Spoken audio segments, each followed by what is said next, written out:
오후에 식사 잘 하셨습니까?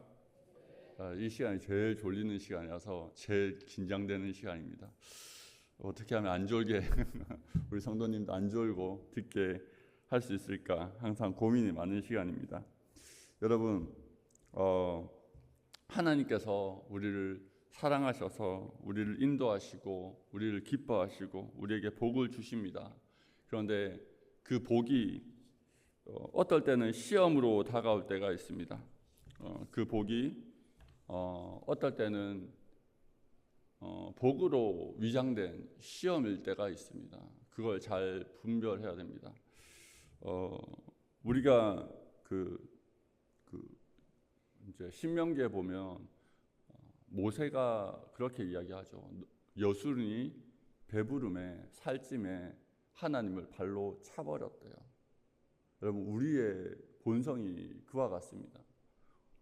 우리가 가난했을 때, 우리가 연약했을 때, 우리 안에 힘든 일이 있을 때 하나님을 정말로 간절히 찾고 하나님께 부르짖고 주님 내 길을 인도해 달라고 그렇게 하지만 내 삶이 정상궤도에 올라서고 내가 부요해졌을 때는 하나님을 버리진 않아요. 버리진 않습니다. 그런데 하나님이 내 삶의 전부였다가 내 삶의 일부가 되어서 필요할 때만 꺼내보는 어떤 보석과 같이 그렇게 되는 거예요. 여러분, 하나님을 사랑하는 것과 하나님을 좋아하는 것은 다른 말입니다. 여러분, 하나님을 사랑하는 저와 여러분들 되었으면 좋겠습니다. 하나님을 좋아하는 것은 마치 보석, 아름다운 보석을 귀하게 생각하는 것처럼 내가 좌지우지할 수 있으니까 그렇게 하는 것이겠죠. 그러나 여러분, 사랑하면 그분이 없으면 안 되는 거예요. 그분을 못 만나면 가슴에 한 켠이 떨어져 나간 것처럼 그렇게 허해지는 거예요. 그래서 초대교회 교부였던 어거스틴이 그렇게 이야기합니다. 우리의 마음에는 하나님이 아니면 채워질 수 없는 큰 빈 공간이 있다고요. 여러분, 하나님이 없는 그 빈 공간에 세상의 것들이 아니라 하나님을 채우시는 저와 여러분들 되었으면 좋겠습니다. 제가 좋아하고 응원하는 교회가 있었습니다. 저도 기회가 있을 때 그 교회를 출석하곤 했습니다. 처음 그 교회를 접했을 때 그 교회는 엄청 큰 예배당을 짓고 있었어요. 그런데 그 예배당 공사를 시작한 그 전임 목사님의 욕심이 너무 커가지고 교회가 어려움을 당하고 그 전임 목사님은 나가게 되었습니다.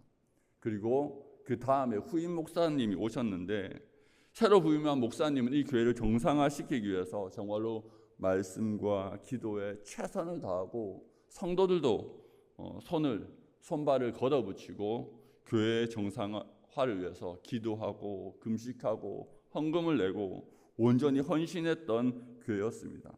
저도 그 교회가 너무 정말로 멋진 교회다. 제가 그 교회 성도가 아닌데 헌금을 작정을 하고 우리 교회가 아닌데 내가 다니는 교회 출석하는 교회가 아닌데 그 교회가 너무 귀하게 목사님 그때 그 목사님 설교를 너무 잘하셨어. 제가 작정 헌금 건축 작정 헌금을 내가 작정을 하고 몇백만 원을 냈습니다. 그 교회. 그 정도로 좋았던 교회였습니다. 위기 앞에서 교회는 뜨거웠고요. 교회는 성장하기 시작했습니다. 그리고 교회는 점점 부유해지기 시작했습니다. 그런데 시간이 조금 지나서 제 눈에 별로 달갑지 않은 현상이 나타나기 시작합니다. 그 큰 교회 주차장에 어느 순간부터 외제차, 비싼 외제차들이 점점 늘어나기 시작했습니다. 그리고 어느 순간 교회를 정말로 헌신적으로 섬겼던 그 교회가 별로 그 부자 동네에 만들어진 교회가 아니었어요. 그래서 가난했던 성도들의 목소리는 점점 줄어들었습니다. 그렇게 교회는 부유해졌지만 어떤 면에서 교회가 제가 보기에 이상한 방향으로 좀 흘러가는 것 같았습니다. 그러다 한 이야기를 들었습니다. 선교사로 나가기 위해서 집을 내놓고 그 대금의 일부를 헌금으로 내놓고 기다리던 부부가 있었는데요. 선교사 부부였죠. 그런데 계획이 일정대로 진행되지 않아서 어려움에 겪게 되었어요. 헌금을 많이 냈던 거죠. 은혜가 복받치니까 그냥 다 내놓은 거예요. 그런데 다시 한국에서 살아야 되는데 집을 구할 수 없죠. 그래서 너무 가정이 힘들어져서 나중에 어떤 이야기가 들려오냐면 시에서 지원해준 기저귀를 팔아서 다른 생필품을 구해야 된다는 이야기를 들었습니다. 교회는 엄청나게 성장하고 커지고 부유해지고 그랬는데요. 그 헌신했던 젊은 부부를 그 어려움에서 도와줄 만한 교회 안에 교제와 네트워크는 사라져 버린 것입니다. 여러분, 과연 부흥이 뭘까요? 과연 성장이 뭘까요? 성장해야 됩니다. 아침에도 말씀을 드렸지만 우리의 믿음과 우리 교회는 성장하는 게 맞습니다. 그런데 그 방향을 잘못 잡았을 때 그거는 성장이 아닙니다. 그거는 골다공증에 걸린 환자와 같은 교회가 되어버린 거죠. 위기가 왔을 때 겉모습은 엄청 커졌지만 속살이 비어서 바람이 불면 툭 부러지는 그런 생명력 없는 교회가 되는 것입니다. 그 후 들려오는 소식들은 우리나라의 흔히 초대형 교회가 겪는 수많은 문제가 그 교회에서 나타나고 그거를 들을 때마다 마음 아픈 심정입니다. 여러분, 방향을 잘 잡아야 됩니다. 방향을 잘못 잡으면 우리 교회가 아무리 성장해도 그 안에는 하나님의 기쁨과 사랑과 은혜가 넘치는 것이 아니라 불만과 탄식과 원망이 넘쳐나는 하나님의 나라인 것 같지만 하나님의 나라가 아닌 그런 모습이 될 수도 있는 것입니다. 레오나르도 레이븐힐이라는 사람이 있습니다. 그 사람이 자기의 책에서 그렇게 부르짖었습니다. 주님, 소동이 아닌 부흥을 주십시오. 여러분, 어쩌면 이 땅에 많은 교회들이 성장을 추구하지만 그들이 원하는 것은 참된 부흥이 아니라 어쩌면 인간의 소동일 수 있다는 것에 대해서 우리가 알아야 될 것입니다. 여러분, 진정한 부흥은 무엇입니까? 무엇을 위해서 부흥이 필요합니까? 신앙의 본질이 무엇입니까? 고린도후서 4장 6절 7절 한번 읽어보시겠습니다. 어두운 데서 빛이 빛이라 말씀하셨던 그 하나님께서 예수 그리스도의 얼굴에 있는 하나님의 영광을 아는 빛을 우리 마음에 비추셨느니라. 우리가 이 보배를 질그릇에 가졌으니 이는 심히 큰 능력은 하나님께 있고 우리에게 있지 아니함을 알게 하려 함이라. 여러분, 고린도후서는요, 그리스도인이 받은 가장 값진 선물, 그게 뭐냐면요, 그리스도의 얼굴 안에 있는 하나님의 영광을 아는 빛. 그리스도 안에서 우리가 하나님을 알게 되는 것, 하나님을 경험하고 하나님과 동행하고 하나님을 알게 되는 그것이 우리에게 있어서 가장 큰 보화라는 거예요. 우리 질그릇 안에 그것을 두셔서 그 보화로 말미암아 우리의 삶을 영광스럽게 하신다라고 주님은 말씀하고 계십니다. 여러분, 하나님을 아십니까? 하나님을 알아가기에 여러분들이 열심을 내고 있습니까? 여러분, 하나님을 날마다 알아가는, 하나님과 동행하며 하나님을 경험하면서 하나님을 깊이 알아가는 저와 여러분들 되었으면 좋겠습니다. 여러분, 하나님을 알아가는 사람의 겪는 과정은 당연합니다. 하나님을 닮아가는 것입니다. 우리가 하나님을 마음에 모시고 있다면 하나님을 닮아가는 것이 당연합니다. 그리고 하나님을 닮아간다는 것은 태초에 우리에게 부여되었던 사명 무엇입니까? 우리가 창조되었던 사명이 무엇이죠? 다스리는 것. 하나님의 대리인이 되어서 이 땅을 다스리는 그 사명도 회복된다는 거예요. 여러분, 우리가 이 땅에 무엇으로 이 땅을 다스리고 있습니까? 그것이 바로 기도입니다. 여러분, 기도는요, 사람만 해요. 원숭이도 기도는 못합니다. 원숭이와 우리가 유전자가 침팬지인가요? 유전자가 거의 같대요. 비슷해요. 그런데요, 원숭이는 아무리 교육해도 기도하지 못합니다. 우리만 기도할 수 있습니다. 그 기도로 우리는 열방을 다스리는 것입니다. 여러분, 그리스도께서 십자가 지신 것은 이 모든 우리가 하나님을 닮아가고 하나님을 닮아서 그 사명을 회복하고 그렇게 하나님의 뜻대로 이 땅을 기도로 다스리는 자가 되어서 그렇게 그 모든 질서를 회복하기 위해서 하나님께서 십자가를 지신 거예요. 여러분, 하나님의 십자가를 믿는다면, 예수 그리스도의 십자가를 믿는다면 여러분 주께 물으시기 바랍니다. 주님, 어떻게 해야지 기도로 이 땅을 다스릴 수 있겠습니까? 여러분들은 기도로 이 땅을 다스리는 사명을 부여받은 자입니다. 여러분, 부유해진다고 복된 것이 아닙니다. 외적으로 성장한다고 복된 교회가 아닙니다.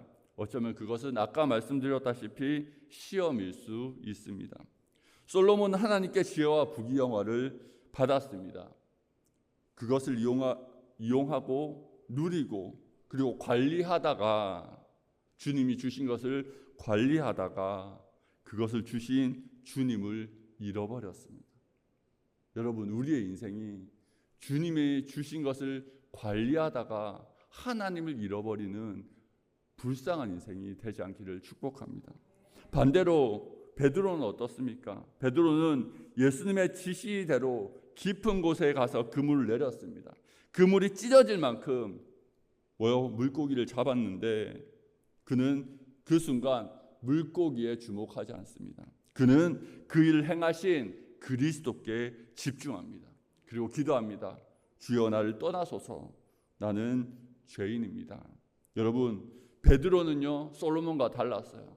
하나님께서 배가 가라앉도록 그물이 찢어지도록 물고기를 잡게 하셨는데, 복을 받았는데 그 물고기에 마음을 빼앗긴 것이 아니라 그 물고기를 잡게 하신 예수 그리스도께 엎드렸습니다.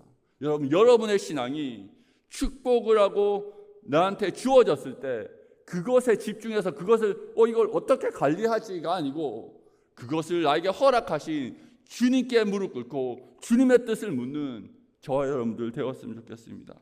성경은 이야기합니다. 솔로몬은 모든 것을 누리고 모든 것을 경험했지만 솔로몬의 삶은 헛된 삶이었습니다. 반대로 베드로를 비롯한 사도들의 삶은 핍박이 있었고 고난이 있었고 끝내 순교하는 삶을 살았지만 그 마지막은 뭐가 되었습니까? 하나님 나라의 기초석이 되는 거예요. 여러분, 이 땅은 짧습니다. 이 땅은 하나님 보시기에 빛과 같이 흘러갑니다. 그런데요, 하나님의 나라는 영원합니다. 여러분, 그 영원한 나라에서 하나님의 나라의 기둥에 속하는 저와 여러분들 되었으면 좋겠습니까? 여러분, 무엇이 복된 삶이고 무엇이 부흥인지 우리는요 잘 분별해야 합니다. 부흥은 새로운 생명을 얻는 것이고 잃었던 것을 찾는 것입니다. 여러분, 부흥은요 새로운 것을 찾는 게 아니에요. 잃었던 것을 찾는 겁니다. 종교개혁을 일으켰던 종교개혁자들은요 그 모토가 있습니다. 에드 폰테스라고 해서 근원으로 돌아가자, 말씀으로 돌아가자, 우리가 잃었던 진리를 찾아가자.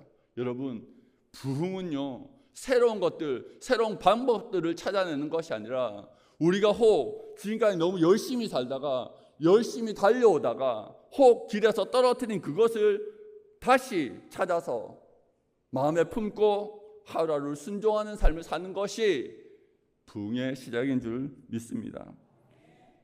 순교자의 영혼들은 그렇게 기도합니다. 어떻게 기도하죠?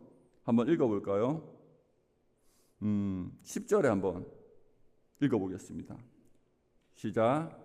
큰 소리로 불러 이르되 거룩하고 참되신 대주제여, 땅에 거하는 자들을 심판하여 우리 피를 갚아주지 아니하시기를 어느 때까지 하시려 하나이까. 여러분, 순교자들은요 기도해요. 고난당한 자들은 기도합니다. 그런데요 놀랍게도 제단 바로 앞에서 기도한대요. 하나님을 대변하는 거예요. 여러분, 고난 당할수록 하나님께 더 가까이 나아가는 경험을 하신 적이 있습니까? 여러분, 고난은요, 우리를 하나님으로부터 결코 떨어뜨리지 못합니다. 오히려 하나님께서 이렇게 더 가까이 우리 가운데 다가오시는 것이죠. 제가 두려운 마음이 들었던 성경 본문이 있었습니다. 그 스데반이 순교하는 장면을 볼 때 너무 쫄리더라고요. 돌 맞아 죽으면 어떻게 하지? 겁나 아플 텐데. 주님이 깨달음을 주셨어요. 그 뒤에 보니까 본문에 그렇게 나와 있더라고요. 예수님께서 보좌에서 일어나는 것을 이게 스데반이 봤대요. 그 순간 스데반의 모든 고통을 잃었겠죠. 예수님께서 나를 위해서, 나를 가까이 하기 위해서 나를 바라보고 나에게 주목하는 것을 봤을 때 얼마나 흥분됐겠습니까? 그 가운데 고통을 느낄 새가 없었어요. 기도합니다. 주님, 저들의 죄를 알지 못합니다. 저들 용서하여 주시옵소서. 여러분, 고통은 우리를 넘어뜨리지 못합니다. 그리스도를 위해서 받는 고난은요, 우리를 넘어뜨리지 못합니다. 오히려 주께서 스데반에게 했던 것처럼 더욱더 가까이 다가오시고 우리가 고통스럽지 않도록 오히려 그 흥분 섞인 그 마음으로 하나님을 바라볼 수 있도록 우리에게 더 가까이 다가오시는 것을 경험하는 저와 여러분들 되었으면 좋겠어요. 경험해봤으면 좋겠어요. 얼마나 큰 축복입니까? 아무나 경험하지 못하는 거예요. 여러분, 그런 것들을 소망하는 저와 여러분들 되었으면 좋겠습니다. 순교자들이 땅에 속한 자들 심판해달라고 하는 기도는 이 땅에 속한 자들이 어떤 자들이냐면 빌립보서 말씀에 보면 이렇게 나와 있습니다. 3장 19절에 그들의 마침은 멸망이요, 그들의 마침은 멸망이요, 그들의 신은 배요, 그 영광은 그들의 부끄러움에 있고 땅의 일을 생각하는 자라. 여러분, 땅의 일을 생각하는 자는요, 그 영광이 자기의 부끄러움, 하나님 보시기에는 너무 부끄러운 일이에요. 그런데 그것을 영광으로 삼는 자들. 그리고 그들의 신이 뭐예요? 하나님이 아니고 자기의 배래요, 배. 자신의 욕망이 신이라는 거예요. 그들의 마침이 결국 멸망입니다. 여러분, 땅의 일을 생각하는 것이 아니라 하늘의 일을 생각하는 저와 여러분들 되었으면 좋겠습니다. 그들을 향해 순교자들이 기도합니다. 뭐라고요? 심판해달라고. 자신의 이익과 만족을 위해서 불의로 진리를 막는 모든 자를 향하여 심판하여 달라고 기도합니다. 그런데 이 기도가 단순히 나의 몫을 위한 기도가 아니에요. 어떤 기도겠습니까? 하나님의 영광을 대적하는 자들을 주께서 심판하셔서 이 땅에 하나님의 나라, 하나님의 공의, 하나님의 정의가 강같이 흐를 수 있도록 주님 저들을 심판하여 달라는 주의 나라와 의를 구하는 기도인 것입니다. 그 기도를 드렸을 때 주께서 뭐라고 대답하십니까? 자, 11절 한번 읽어보겠습니다. 시작. 각각 그들에게 흰 두루마기를 주시며 이르시되 아직 잠시 동안 시되 그들의 동무 종들과 형제들도 자기처럼 죽임을 당하여 그 수가 차기까지 하라 하시더라. 너무 놀라운 말씀이죠. 잠시 동안 쉬래요. 언제까지요? 순교자의 숫자가 차기까지. 여러분, 주님이 오실 때는요, 성경적으로 정해져 있어요. 알지는 못하지만 정해져 있어요. 땅 끝까지 복음이 전파되어서 모든 민족 가운데 하나님이 택하신 자들이 다 돌아와야 돼요. 두 번째, 오늘 본문에 나옵니다. 순교자, 고난의 분량이 차야 돼요. 여러분, 하나님의 나라를 사모하는 자들은요, 고난을 두려워하지 않습니다. 고난을 자기 몸에 채우는 자들입니다. 골로새서 1장 24절에 그렇게 이야기합니다. 바울은 나는 너희를 위하여 받는 고난을 기뻐하고, 여러분, 고난을 기뻐한대요. 그리스도의 남은 고난을 그의 몸된 교회를 위하여 내 육체에 채우노라. 여러분, 바울은요, 고난을 기뻐했어요. 그리고 교회를 세우기 위해서 그리스도에 남겨진 고난. 여러분, 예수님께서 모든 구속의 역사를 다 마침표를 찍었어요. 그러나 이 땅 가운데 하나님의 나라를 위하여서 우리가 책임져야 될 십자가의 분량이 있다는 거예요. 고난의 분량이 있다는 거예요. 만약에 하나님을 사랑한다면 그 고난을 주님 내 육체를 통해서 채우겠습니다라고 하는 자들이 일어나는 것, 그것이 부흥입니다. 여러분, 고난을 사모하는 저와 여러분들 되었으면 좋겠습니다. 고생, 여러분, 세상에는요 두 가지 고통이 있어요. 하나는 자기의 죄로 말미암아 겪는 고통이 있습니다. 그거는 자기의 죄 때문에 어쩔 수 없이 겪어야 되는 거죠. 그런데요, 의도적으로 고난을 택하는 자들이 있습니다. 오늘 아침에 제가 설교 드릴 때 에이미 카마이클 같은 사람들, 그리고 25세의 젊은 나이에 에콰도르의 인디안을 선교하러 갔다가 식인종에게 순교당한 지 멜리엇 같은 사람, 영원한 것을 위해서 영원하지 못한 것을 포기한 수많은 이 땅이 바라보기에 미련한 사람들이 존재합니다. 그들은 하나님을 믿었고 예수 그리스도를 믿었고 십자가의 복음을 믿었기 때문에 그것을 가지고 누리려고 하는 것이 아니라 그 은혜를 주신 그리스도께 집중했고 그리스도의 뜻이 무엇인지 알아서 이 땅에 하나님의 나라를 도래하기 위해서 그리스도에 남겨진 고난을 자신의 육체에 채우고자 그것을 기뻐한 사람들이 살아가고 있습니다. 여러분, 그 중에 한 명이 저와 여러분들 되었으면 좋겠습니다. 축복합니다.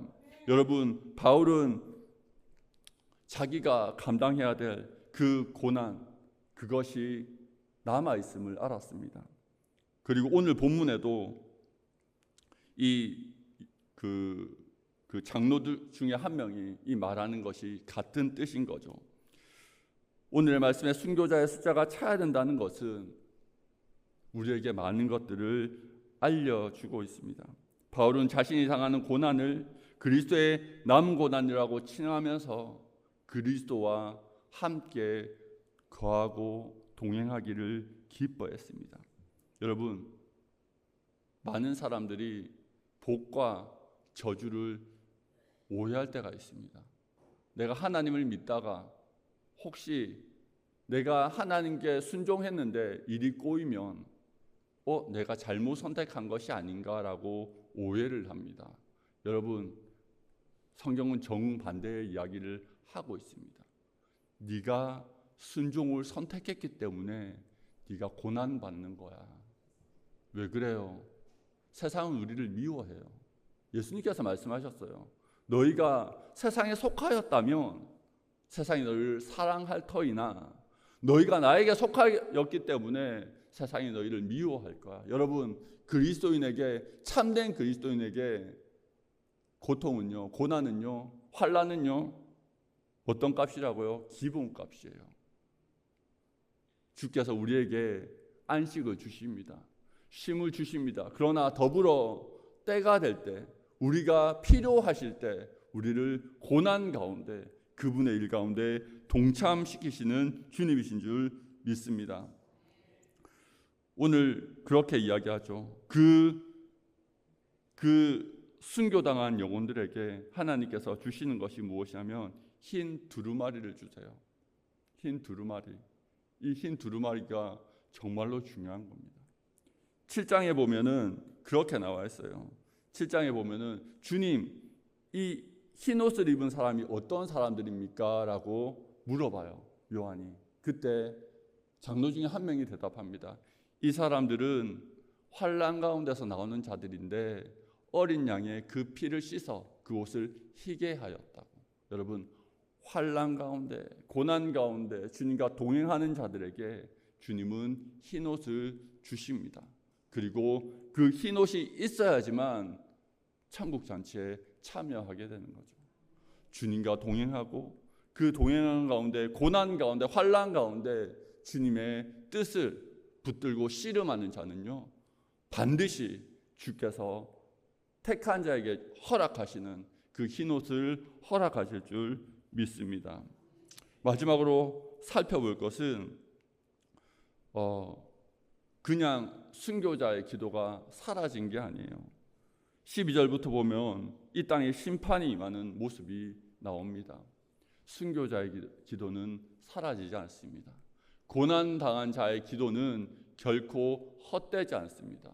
우리가 하나님과 동행하면서 순종하고 기도할 때 하나님께서는 우리의 기도를 들으시고 그 기도를 즉각적으로 행하십니다. 한번 살펴볼까요? 12절부터 한번 읽어보겠습니다. 내가 보니 여섯째 인을 떼실 때 큰 지진이 나며 해가 검은 털로 짠 상복같이 검어지고 달은 온통 피같이 되며 하늘의 별들이 무화과 나무가 대풍에 흔들려 서리견 열매가 떨어지는 것 같이 땅에 떨어지며 하늘은 두루마리가 말리는 것 같이 떠나가고 각 산과 섬 제자리에 옮겨지매. 여러분들이 만약에 그리스도와 더불어 고난받는 자라면 세상이 흔들릴 때 두려워할 필요가 없습니다. 세상이 흔들리는 것은요, 우리를 심판하려고 하시는 것이 아니라 여러분의 기도가 응답받고 있다는 증거입니다. 내 기도에 응답하셔서 세상의 권세가 흔들리는구나. 여러분, 고난받는 것을 두려워하지 않기를 축복합니다. 많은 사람들이 삶에 고난이 오면 회의감에 빠집니다. 그리스도인들이. 그래서 제가 그 첫 번째 사역할 때 참 그 교회가 정말로 힘든 지역이었어요. 주변에 사창가도 있었고 되게 아이들한테 상처도 많았고 힘들게 사시는 분들이 참 많았습니다. 근데 거기서 말씀을 나누고 제자 훈련을 하고 하면서 그분들의 생각을 조금만 바꾸게 해드렸습니다. 고난의 의미에 대해서. 우리가 왜 이 땅에서 믿는데 내 힘든 삶이 벗겨지지 않는가? 그분들이 생각하기를 이 고난이 혹시 내가 잘못한 것이 있지 않는가라는 죄책감에 빠져 있었어요. 그분들한테 말씀드렸습니다. 그리스도인이기 때문에 받는 고난이 있습니다. 고난은 여러분들이 죄 때문에 오는 것이 아니라 내가 그리스도의 자녀이기 때문에 받게 되는 환난일 경우가 많습니다. 그때부터 그분들의 표정이 달라지고 그분들의 섬김이 달라졌어요. 얼굴이 기뻐지는 거예요. 얼굴에 활력이 도는 거예요. 왜? 내가 이렇게 섬기는 이것이 예전에는 노역처럼, 마치 내가 중세 면죄부를 사는 것처럼, 내가 이 일을 안 하면 벌 받을 것처럼 생각해서 섬겼는데, 반대로 고난의 의미에 대해서 알게 되어졌을 때 기쁨으로, 즐거움으로 그 일을 감당하기 시작하면서 교회가 밝아지고 교회가 성장하는 것을 보았습니다. 여러분, 고난은 내 죄로 말미암아 받는 고난도 있지만 하나님을 따름으로 말미암아 받는 고난도 있는 것입니다. 여러분, 우리가 정말로 주님의 은혜 가운데 거할 때, 복음을 멸시하는 자들이 우리를 힘들게 할 때, 그로 말미암아 우리 가운데 어려움에 처할 때 우리가 두려워하고 숨는 것이 아니 오히려 하나님께 더 가까이 나아가서 하나님을 바라보고 하나님을 향하여 기도하고 하나님께 간구할 때 우리를 주목하시고 우리를 위해서 그 보좌에서 일어나시는 주님을 발견하게 되는 저와 여러분들 되었으면 좋겠습니다. 처음 이야기로 돌아가서, 여러분, 부흥이 무엇입니까? 단순히 교회 성도가 늘어나는 것이 아닙니다. 진짜 복음의 말씀으로, 진짜 성령의 역사로, 진짜 하나님의 임재로 일어나는 부흥은요, 교회를 위해서, 하나님 나라를 위해서, 복음을 위해서 그 고난을 감사함으로 받아들이고 또 수고를 영광으로 생각해서 받아들이는 하나님의 종들이 늘어나는 것입니다. 우리 한국 선교가 한참 부흥할 때 제가 그 끄트머리에 좀 있었던 것 같아요. 선교 집회에 가서 한 선교사님이 간증을 합니다. 언제 이런 일이 있었다. 내 옆에 폭탄이 떨어졌는데 그때 제가 생각하기로 타지키스탄의 선교사님이었던 것 같아요. 폭탄이 떨어져서 뻥 하고 터졌는데 하나님께서 이렇게 하셔서 날 살려주셨다라는 간증을 했는데, 여러분 같았으면 거기 가겠습니까? 그런데요, 주의 영이 임하니까요, 그 간증을 듣고 젊은이들이 벌떼처럼 일어나는 거예요. 내가 가겠다고. 내가 그 고난을 감당하겠다고. 하나님이 부르시면 내가 가겠다고. 여러분, 주의 영이 임하면 고난을 기뻐하는 자들이 일어나는 거예요. 여러분, 요한계시록을 보면서 우리가 생각해야 될 것은 이곳에 나오는 환난, 공포, 그런 것이 아니에요. 그 환난, 공포는 이미 그 시대의 기본값이었어요. 그런데 그 가운데서도 우리를 인도하시는, 그 가운데서도 우리를 그의 나라로 초대하시는 하나님의 신실하심을 발견하는 그것이 핵심입니다. 여러분, 우리가 하나님 앞에서 항상 이런 마음을 가지고 주님을 기뻐하는, 주님을 기대하는 그런 주님의 백성들 되었으면 좋겠습니다.